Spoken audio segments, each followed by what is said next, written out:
Est-ce qu'il n'y a pas de questions?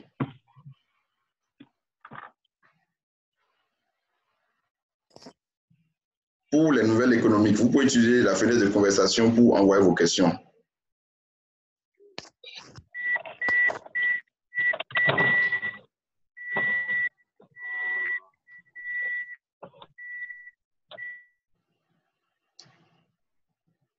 Donc, j'attends les questions. En attendant, je vais continuer.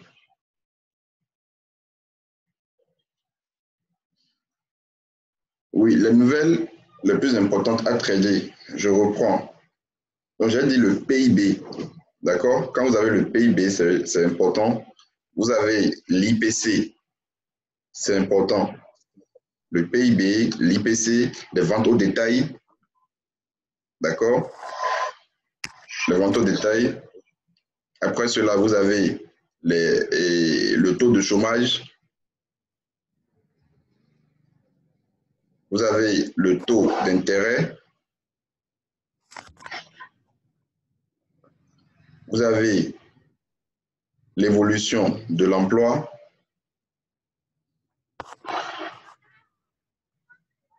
D'accord? L'évolution de l'emploi. Donc, le taux d'intérêt.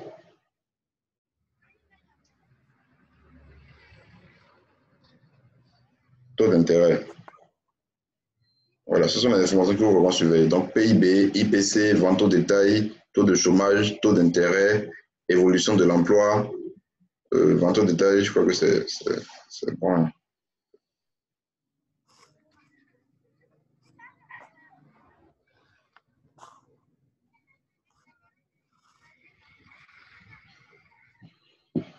S'il y a d'autres questions, vous pouvez envoyer ça sur la fenêtre de conversation.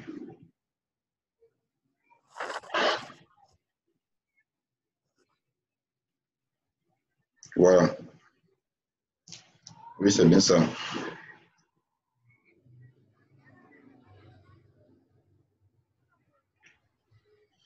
Alors, je continue. Ce que nous allons faire maintenant, nous allons essayer de voir comment établir les plans de trading. D'accord? Ça, c'est le plan de trading, ce que nous venons de faire. Oui, trader les numéros de M15, oui. Ce que nous venons de faire, c'est les plans, ce sont les plans de trading en analyse fondamentale, c'est-à-dire avec le calendrier économique.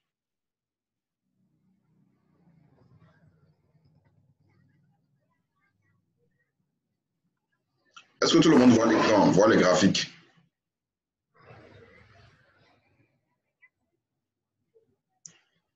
OK. Alors, ce que nous allons voir maintenant, c'est comment établir le plan de trading avec l'analyse technique.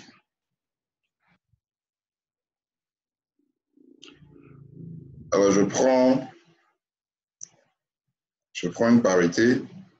Je prends l'USD-CAD. Je crois que lors de la formation, au cours des séances de stratégie, quand vous avez parlé de nos stratégies, ce que nous utilisons, d'accord?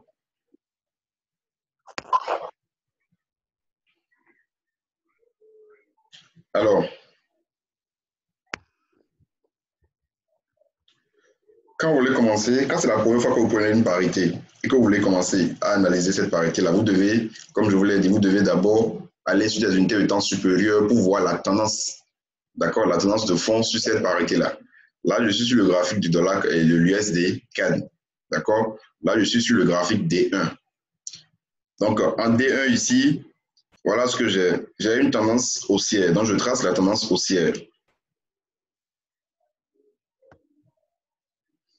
D'accord? Vous voyez qu'on a les deux premiers creux ici. À partir d'ici, le prix n'est plus revenu sur le support. Je trace à partir d'ici maintenant une nouvelle, un support haussier, un nouveau support haussier.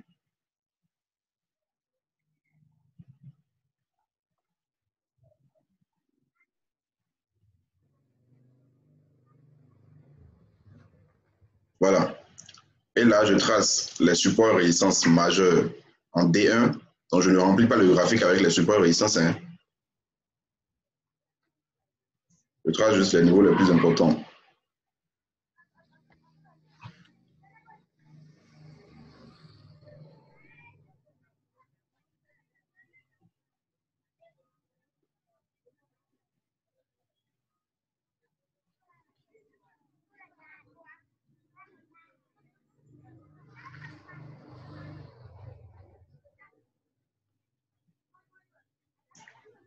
Bon, là, c'est déjà suffisant pour D1.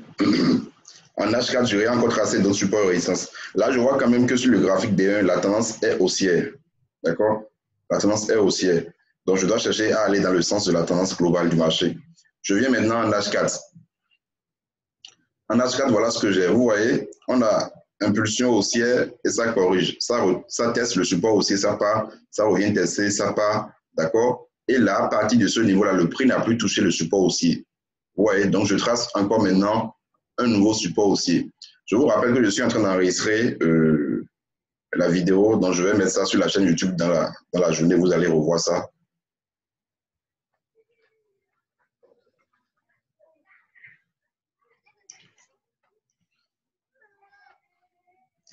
Voilà.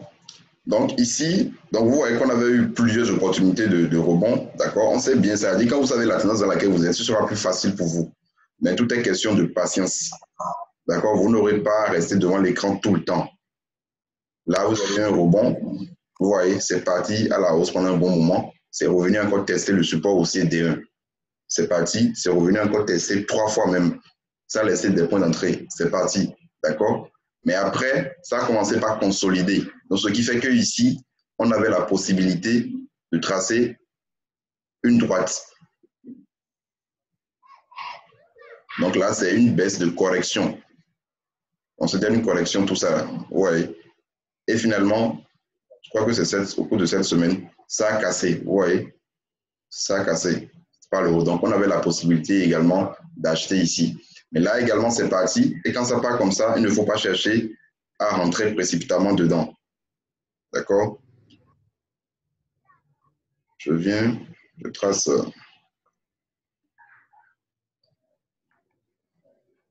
On avait une zone de support résistance ici. Là, c'était une zone de résistance, la zone en haut ici. Voilà. Quand le prix est parti ici, n'oubliez pas, on avait vu, et comment appelle-t-on, les retracements de Fibonacci. Vous voyez, on a dit que quoi? Que quand on rate un mouvement comme ça, étant donné que vous avez eu à partir d'ici un rebond et le prix n'est plus revenu. Tester. La correction ici, dont j'ai parlé, vous voyez, à partir de ce niveau, on a eu une impulsion haussière. Là, ça a corrigé. Vous voyez, ça a corrigé tout ça là. Donc, si vous n'aviez pas tracé au départ la tendance de fond, ce serait un peu difficile pour vous de repérer la correction. Donc, c'était tout ça, c'était une correction. D'accord, ça a touché le support aussi, c'est reparti. Ça a corrigé encore, c'est reparti. Et à partir de ce niveau-là, ça fait une consolidation. Vous voyez, ça fait des va-et-vient. Donc, c'était même un range. D'accord? Mais au finish, ça a cassé. Et là, c'est parti. Vous avez à partir de ce niveau-là, le prix n'est plus revenu. Ça a formé de nouveaux creux. D'accord? Donc là, maintenant, on avait dit ça la dernière fois que quand vous ratez un mouvement et que vous voyez que le prix ne revient plus sur le support aussi que vous aviez tracé, c'est-à-dire ce support aussi là, vous voyez qui passe par ici. Là, on peut utiliser les retracements de Fibo, d'accord, ou Kawa Ishimoku pour voir les 50% ou les 1,2%. Si je veux utiliser les retracements de Fibo, le mouvement a commencé ici et s'est terminé à ce niveau-là. Donc, je prends ça et je trace.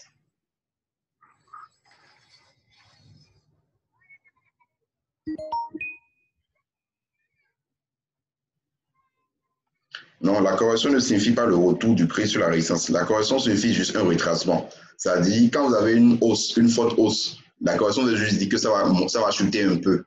Pas forcément un retour ça peut ne pas revenir sur la résistance. D'accord? La correction ne veut pas forcément dire non, que ce soit sur un support ou bien une résistance, pas forcément. Ça peut même casser le support, c'est possible. Mais toutefois, on sait quand même que c'est une correction. Parce que c'est après une hausse ou bien après une baisse qu'on a ce mouvement-là. Donc, c'est ça la correction. La correction, c'est un retour du prix. Donc, ça peut ne pas forcément revenir sur le support, comme ça peut revenir sur le support, comme ça peut dépasser même le support ou bien la résistance. Donc là, j'ai, comment on appelle, j'ai tracé les fibos, d'accord, de ce mouvement-là, à partir d'ici, à ce niveau, d'accord. Les 50% sont à ce niveau. Les 61,8% sont à ce niveau.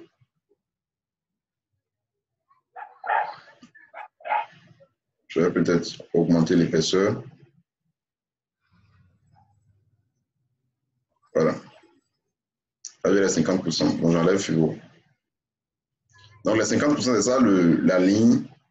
Et 1,3427 ici. Donc, là, vous voyez que c'est. Je vais augmenter l'épaisseur de la ligne, là, de ce support-là. Donc, là, je sais que si le prix revient sur ce niveau, je peux chercher à prendre la position à l'achat. Et si j'ajoute Ishimoku, vous voyez que ça correspond exactement au plat Kijun. Je vais enlever ça, vous allez voir le plat Kijun. Vous voyez, ça, c'est le plat Kijun, ça. Les 50% de retracement de Fibo. Et n'oubliez pas, on a dit que quand la Kijun se met à plat après une forte accélération haussière ou baissière, c'est que c'est l'essoufflement du mouvement. C'est-à-dire la hausse ou la baisse, là, s'arrête. Et on aura soit une consolidation comme ça, soit un retour du prix sur la Kijun. Donc, la Kijun, c'est ça qui représente les 50% de retracement à ce niveau. Donc, ça peut revenir sur ça. D'accord? Et là, je vais chercher maintenant à prendre une position parce que c'est après une faute et après une cassure, ça a accéléré et ça revient tester pour maintenant mieux parti. Donc, le plan sur l'USD4 pour la semaine prochaine, d'accord? J'attends le retour des prix sur ce niveau, sur les 1,3426 pour pouvoir prendre position à l'achat, d'accord? Bien sûr, il faudrait que ça me laisse des changements de retournement, c'est-à-dire qu'il faudrait que j'ai des mèches en bas et chercher à prendre maintenant une nouvelle phase d'impulsion haussière. Et là, ça peut toutefois correspondre, je vais d'abord lever chez vous pour que vous puissiez bien voir, ça peut toutefois correspondre à peut-être ce support haussier là. Voilà. Comme le prix n'est plus revenu sur le grand support haussier qu'on a tracé, ça peut toutefois revenir ici, c'est possible. Mais on sait quand même qu'on a les 50% qui sont à 1,3426. Donc, mon plan pour la semaine prochaine sur l'USD4, j'attends le retour des prix sur les 1,3426. D'accord? Ça revient tester les 1,3426. Là, j'ai un point d'entrée à l'achat. Et là, ça va correspondre avec ce petit support haussier que j'ai là. Ça peut ne pas revenir tester les 1,3426. C'est possible, ça peut ne pas revenir tester les 1,3426. Et là, c'est que je serai en train de surveiller le plus haut que ça avait formé. D'accord? C'est-à-dire le sommet que j'ai eu, le plus haut que ça a formé au cours de la semaine. Donc, c'est ça, ce niveau-là. Je vais diminuer l'épaisseur. Donc, les 1,3518. Donc, je reprends le plan l'achat sur l'USD4, soit retour des prix sur les 50% de FIBO qui représentent 1,3426 et je prends une position à l'achat, d'accord? Ou ça peut ne pas revenir forcément et repartir et casser les 1,3518 qui représentent la résistance formée au cours de la semaine et là, j'achète. Ça, c'est le plan à l'achat, ça. Le plan à la vente serait d'attendre une cassure du support haussier ici. Vous voyez? Cassure du support haussier ici pour aller chercher les supports plus bas. Je crois que c'est bon, hein. Ça c'est le plan sur l'USD4. Ça c'est un H4. Si je pars en H1, c'est pareil. Vous voyez, c'est pareil. Après la cassure qu'on a eue ici, vous voyez, ça repart. Donc voilà. Donc vous voyez, c'est comme ça qu'on établit un plan de trading depuis D1 jusqu'à H1. Donc en D1, j'ai repéré la tendance de fond. D'accord? La tendance de fond qui est haussière. Je trace les supports résistance majeurs. Je viens en H4. En H4, je vois que j'ai encore une nouvelle tendance dans la tendance haussière. Je trace cette tendance-là, d'accord? Vous voyez? Je trace maintenant, ici, j'ai vu que j'ai une petite tendance. Parce que je vous ai dit, quand vous avez des sommets de plus en plus bas, vous tracez. Quand vous avez des creux de plus en plus haut, vous tracez. Ici, c'est parce que j'ai vu que j'ai des sommets de plus en plus bas que j'ai tracé cette résistance baissière-là. D'accord? Je vois que j'ai déjà eu la cassure. Si on n'avait pas encore eu la cassure, là, le plan serait d'attendre qu'il y ait cassure pour pouvoir entrer à l'achat. Et étant donné qu'on a eu la cassure, on a raté la cassure, on a raté l'impulsion haussière qu'on a eue ici. Donc, on attend que ça corrige un peu, d'accord, pour pouvoir entrer dedans, pour pouvoir acheter. Donc, c'est ça le plan à l'achat sur l'USD4. Donc, c'est ce que nous allons suivre au cours de la semaine prochaine, ça. D'accord? Je prends l'euro USD.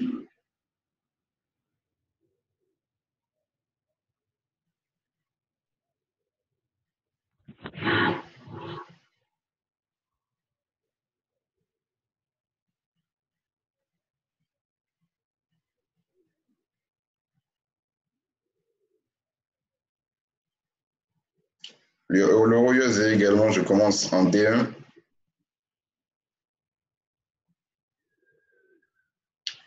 Voilà, en D1, voilà ce que j'ai. Tendance baissière.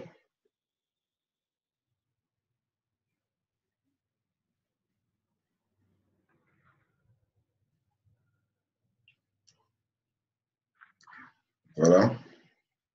Alors, à partir d'ici, en fait, n'oubliez pas, quand on a dit de tracer les tendances, après avoir tracé les tendances, d'accord? Après avoir tracé les tendances, vous tracez les supports de résistance majeurs en D1. Maintenant, bon, je trace d'abord les supports de résistance.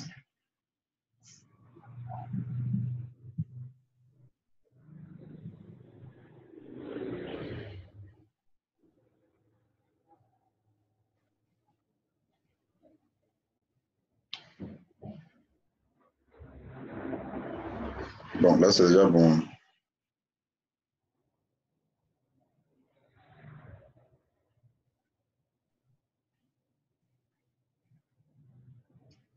Voilà. Maintenant, là, je sais que j'ai une tendance baissière, donc je dois chercher uniquement à prendre des ventes. D'accord?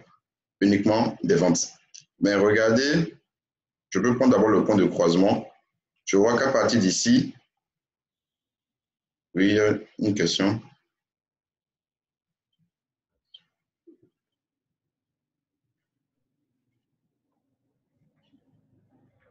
Je continue.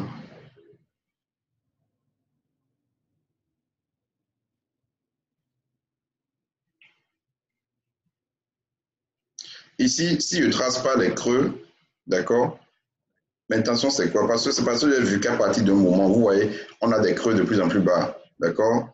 Ce creux est plus bas que ce creux, ce creux est plus bas que ce creux, ce creux est plus bas que ce creux. Maintenant, si je trace, c'est parce que je me dis, vous voyez, à partir d'ici, là, ça a commencé par consolider.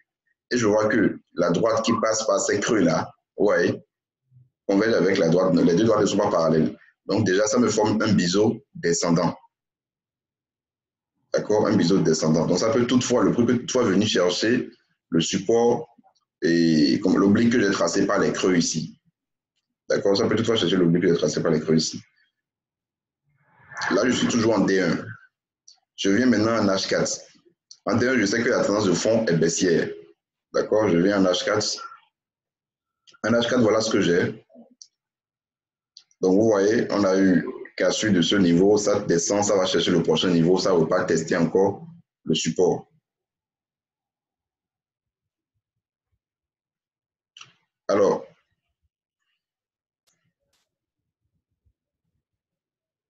voilà, en H4, voilà ce que j'ai. Ici, je suis toujours dans la tendance baissière.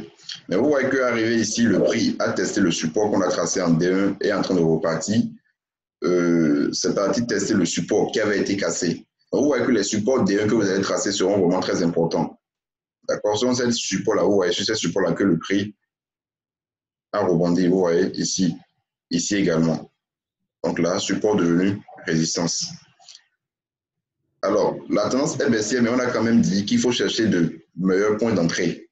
D'accord? Chercher de meilleurs points d'entrée. Donc, il ne faut pas vendre n'importe où, même quand la tendance est baissière. Là, ce qu'on peut chercher à faire, d'accord?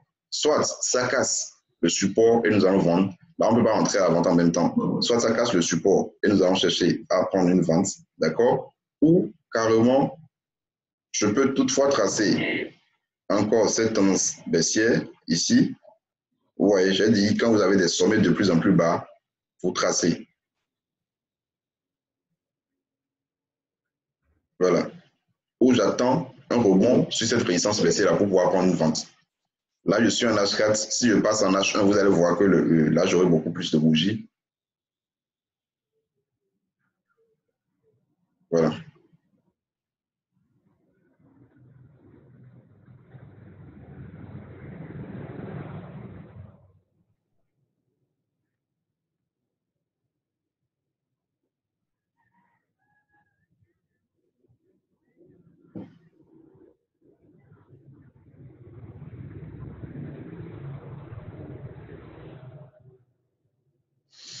Donc voilà, là, j'ai une tendance baissière, toujours au sein de la grande tendance baissière.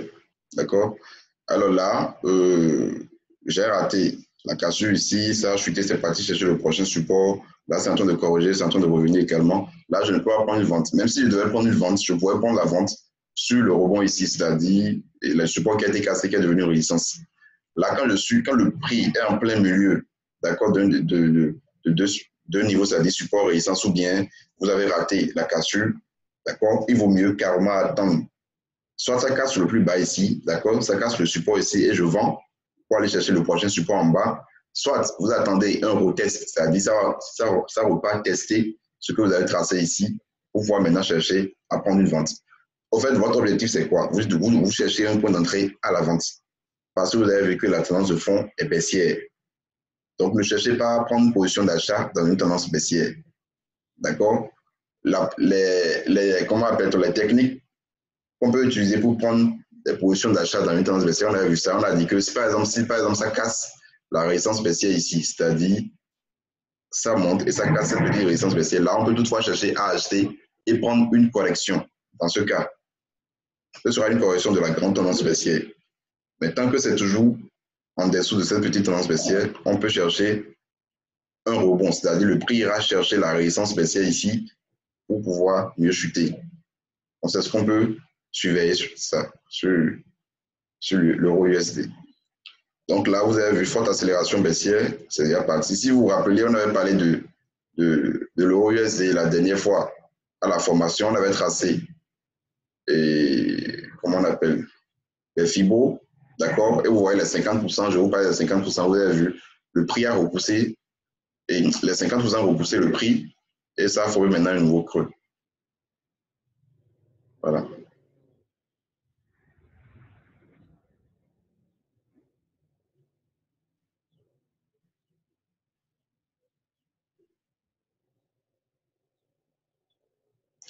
Non, celui qui fait du scalping, c'est différent. D'accord? Est-ce que tout le monde a le son?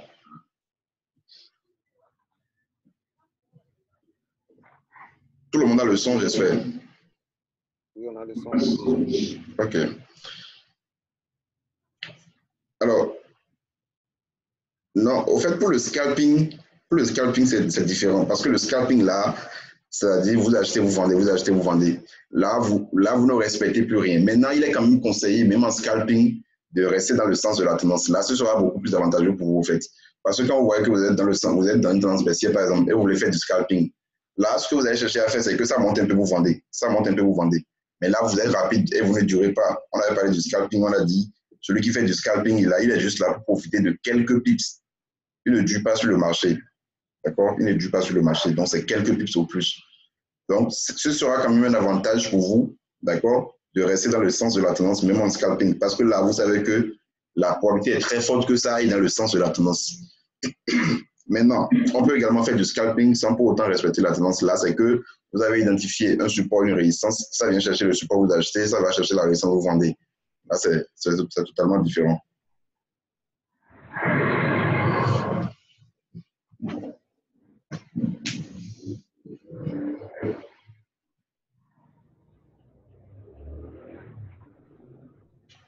Alors, je continue.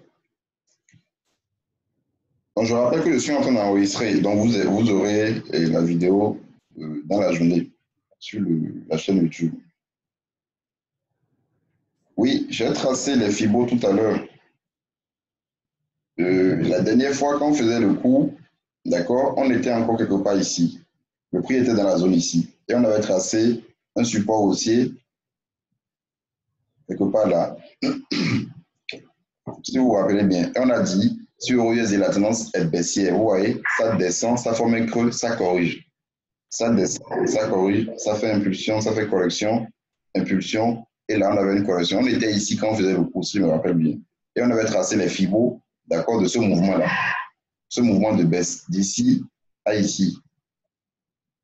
D'accord? Et là, on voit que le prix s'était arrêté sur les 50%. Vous voyez? Le prix a touché les 50% ici. Et c'est les 50% qui ont repoussé le prix. Ça forme maintenant un nouveau creux. D'accord? Maintenant, là où le prix, le dernier mouvement que nous avons actuellement, bon, on peut également tracer les fibos ici, c'est possible. Là, les 50% sont à ce niveau. Et les 61,8% sont en haut ici. Donc, c'est vrai, on peut toutefois surveiller les 50%. Ça peut revenir sur les 50% et chuter encore, c'est possible. D'accord?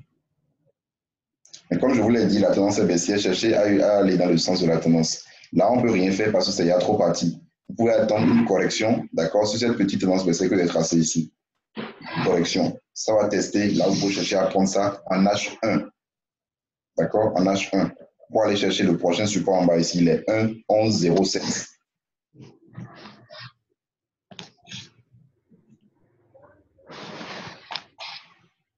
Voilà. Et n'oubliez pas, d'accord, n'oubliez pas, on a dit, celui qui veut trader l'euro USD, en tout cas les paires en USD, que ce soit USD4 ou bien euro USD, vous pouvez trader l'USD-INS. C'est l'indice du dollar. Et l'indice du dollar a cassé un niveau très important au cours de cette semaine. Je vais vous montrer cela.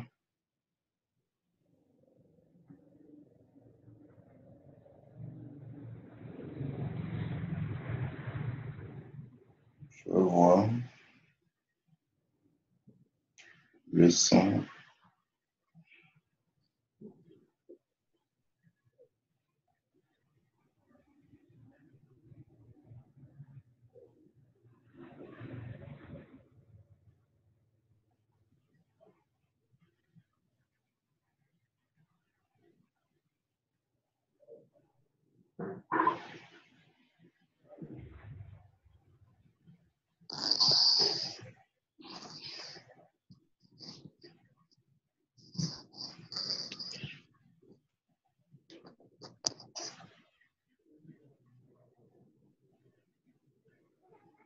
Voilà ici, USD-INS.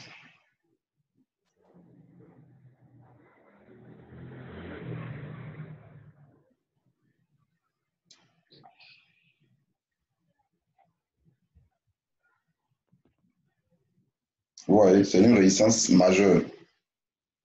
Vous voyez que le graphique du dollar est haussier. Donc la corrélation est normale. Hein. Quand le dollar est haussier, c'est que c'est normal que l'euro USD soit baissier. On est d'accord?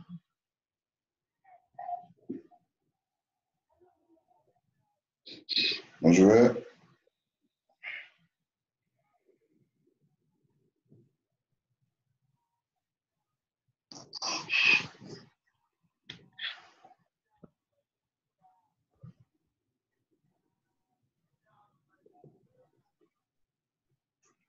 Vous voyez, ça c'est le graphique de l'euro USD. Ça, vous voyez que c'est baissier. D'accord? Quand je viens sur le graphique de l'USD, là c'est haussier. Et l'USD a cassé un niveau majeur cette semaine. Vous voyez, cette résistance-là a été touchée plusieurs fois depuis l'année passée. Oui, depuis 2018, ça a touché ça plusieurs fois. Et finalement, ça a cassé cette semaine, vous voyez. C'est en train de refaire le pullback pour probablement repartir à la hausse.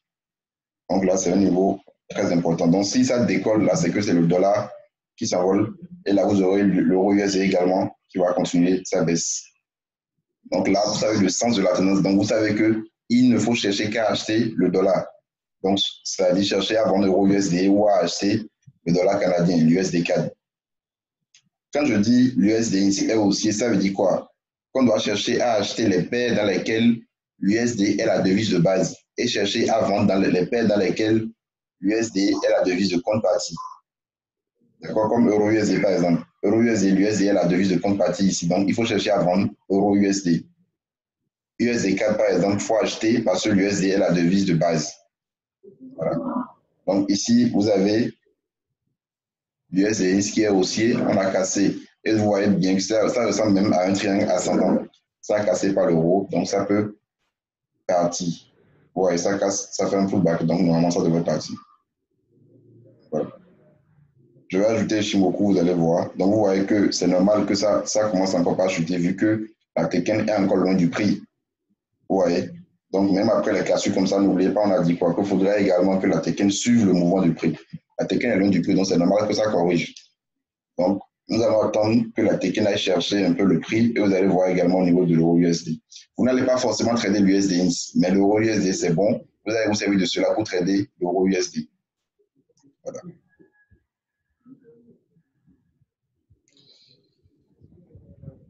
Donc, ce sont les deux paires que nous tradons très souvent, d'accord?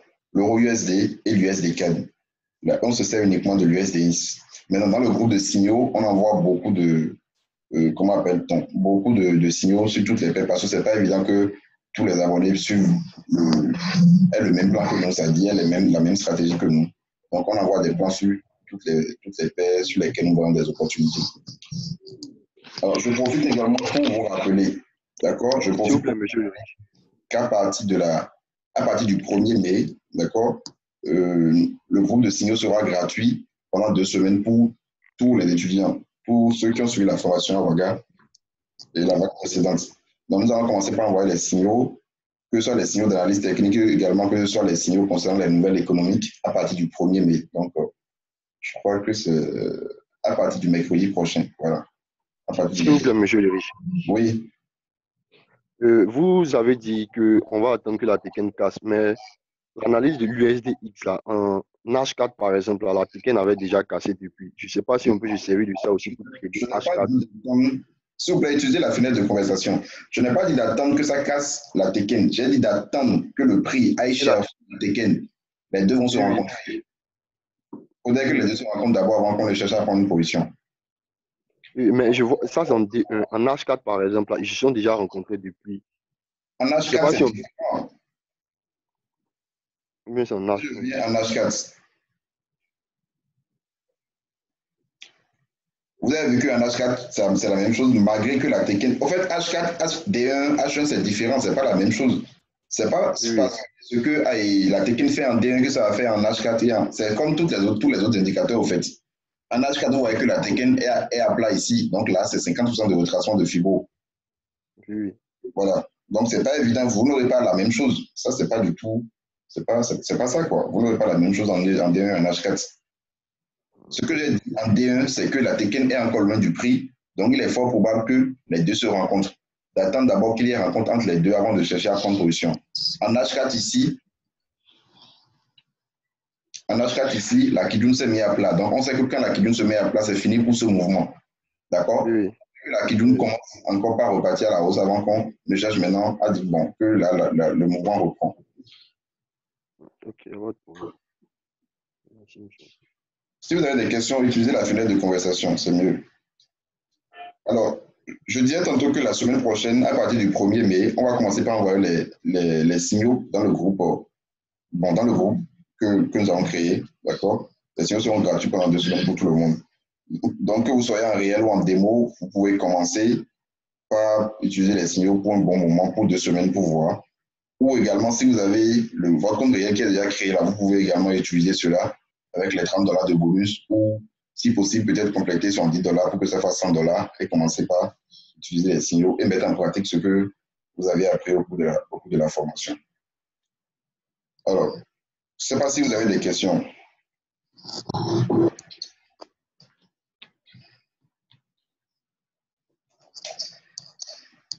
La procédure d'ouverture de compte, j'avais expliqué ça le jour là, monsieur Soma. J'avais dit d'envoyer les documents, et comment appelle-t-on, photo de la pièce d'identité, mais je crois que vous aviez déjà ouvert votre compte. Photo de la pièce d'identité et photo d'un certificat de résidence et votre adresse email. Et là, dans la même journée, normalement, ils valident votre compte.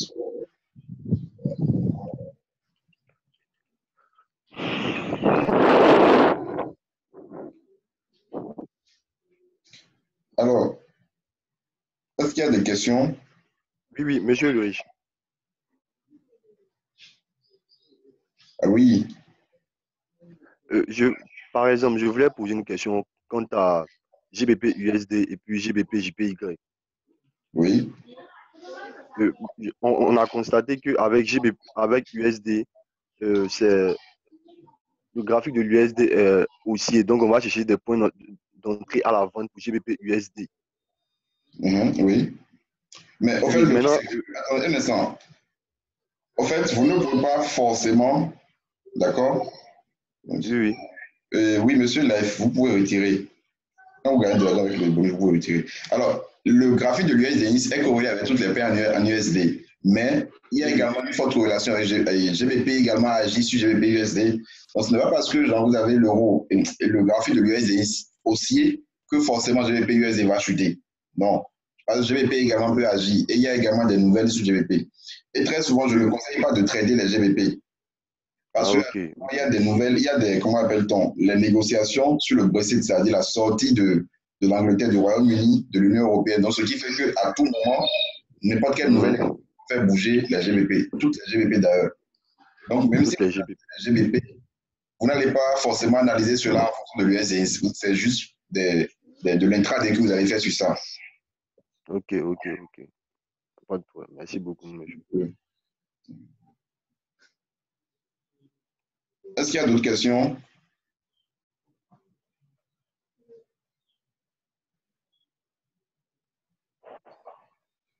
Alors, je crois que d'ici demain, ce sont des plans, d'accord, que nous avons établis en live. D'ici demain, je vais faire un enregistrement. Et comme on fait d'habitude les revues hebdomadaires, je vais envoyer sur la chaîne YouTube sur plusieurs parités. Parce que comme je vous l'ai dit, si j'ai mis la séance à 6 heures chez vous, c'est parce que nous avons une séance tout à l'heure au cabinet. Donc, je crois que l'heure est en train de partir. Mais là, pour les prochaines fois, nous avons quand même fait 2 heures. Là, nous avons juste fait 1 heure. Donc, je vais demain, ou bien dans la journée peut-être, je vais essayer de faire une revue de marché sur au moins 10 parités comme ça et envoyer ça sur la chaîne YouTube et envoyer ça également dans le groupe. Et vous allez vous servir de cela et poser vos questions dans le groupe. Est-ce que c'est bon pour tout le monde? Oui, oui. Alors, voilà, apparemment le temps est imparti, je vais couper et vous allez vous reconnecter en même temps. C'est bon? Comme ce Ok, qu'on a fait tout à l'heure, quoi. Voilà. ok. Parce que là, ça me met que ça reste 1 minute sur le Zoom. Donc, je vais couper et vous allez vous reconnecter.